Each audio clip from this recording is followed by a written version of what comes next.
Eric, bonjour, je suis à Beau Soleil avec une véritable star de la télévision, un visage familier du petit écran, c'est Daniel Gilbert. Je suis très heureux d'être en votre compagnie, bonjour. Bonjour à tous. Parlez-moi un petit peu de ces belles années, de Midi 30, de Midi Première. Quels souvenirs vous en gardez, en tout cas, quelle saveur? De toute façon, j'estime que les années, n'importe quoi, ce sont des années qui correspondent à la société. Et là, on avait quand même, à l'époque nostalgique, même si moi je ne suis pas nostalgique, c'était quand même une époque très, très agréable à vivre. Et puis moi ce que je retiens tout le temps, c'est uniquement le fait d'avoir, grâce à la télé, grâce à ce style de métier, le contact avec les personnes, avec les gens. Et pour moi, c'est ce qu'il y a de plus important, le contact humain.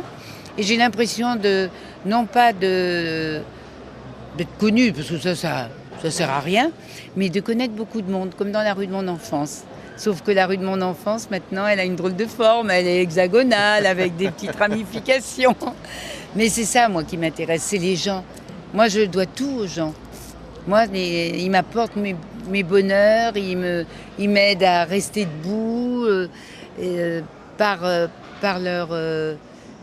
par l'honneur qu'ils me font de venir me témoigner de la sympathie ou de la gentillesse. C'est vraiment...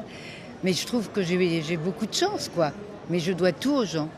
Vous avez rencontré des personnes extraordinaires, vous avez travaillé avec des personnes extraordinaires. Je me rappelle d'Herbert Pagani, oui. Je me rappelle au Festival de Cannes, oui, Adriano Celentano qui vient pour le film qu'il présentait avec Charles, oui. Avec Charles l'autre, Rampling, exactement. Il y a eu aussi, il y a eu tout le monde. Jane Manson pour la première fois chez vous au Midem. Oui, elle a chanté avant de nous dire adieu.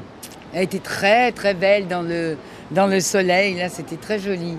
Mais je connais vraiment beaucoup de personnes comme Claude François qui était quelqu'un de vraiment, vraiment intéressant. Mais vous savez, il n'y a pas que les gens dits, entre guillemets, connus, qui sont bien. En allant en province, en allant ailleurs qu'à Paris, parce que pour moi la France c'est Paris et la province, et non pas que Paris ou que la province, eh bien, on rencontre des gens extraordinaires. Et ce qui me plaît, c'est la confrontation entre des gens dits connus et des gens qui ne sont pas connus. Et de toute façon, je pense que, à la base, ce qui est commun à tout le monde, c'est l'humain. Même si on oublie d'en parler aujourd'hui. Mais moi, c'est ce qui m'intéresse le plus, c'est l'humain. Parce qu'on est des êtres humains, restons humains. Restons humains et trouvons nos bonheurs aussi dans l'échange avec les autres.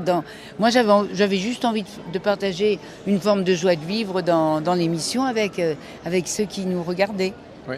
Daniel, le théâtre fait partie de votre vie maintenant aussi. Oui. Là, j'ai commencé la troisième pièce. C'est une pièce de Bruno Druard qui s'appelle Lit d'embrouille. Parlez-moi un petit peu de ce rôle dans cette pièce. Alors, je joue avec Loïs de Jadot et Anthony Dupré. Et moi, je suis la maman déjantée d'Anthony Dupré. C'est très peu un rôle de composition, finalement. Et il se passe plein de choses. C'est pas triste, hein? Non, c'est pas triste du tout. Et puis, il y a une espèce d'intrigue policière aussi qui vient là-dedans. Et puis, il y a aussi beaucoup d'autodérision. Elle est bien écrite, cette pièce. Mais on a 40 dates. Et je sais que je vais jouer à Puget-sur-Argens. Ah oui, c'est chez nous, effectivement. Et c'est chez vous. On se languit déjà. J'espère que vous viendrez. Mais on s'amuse bien. Et amusez-vous bien, hein, parce que la vie, c'est ça. Hein. C'est de prendre tout ce qu'il y a de bien, de joli, de sympa. Moi, c'est ça. Ça sera le mot de la fin.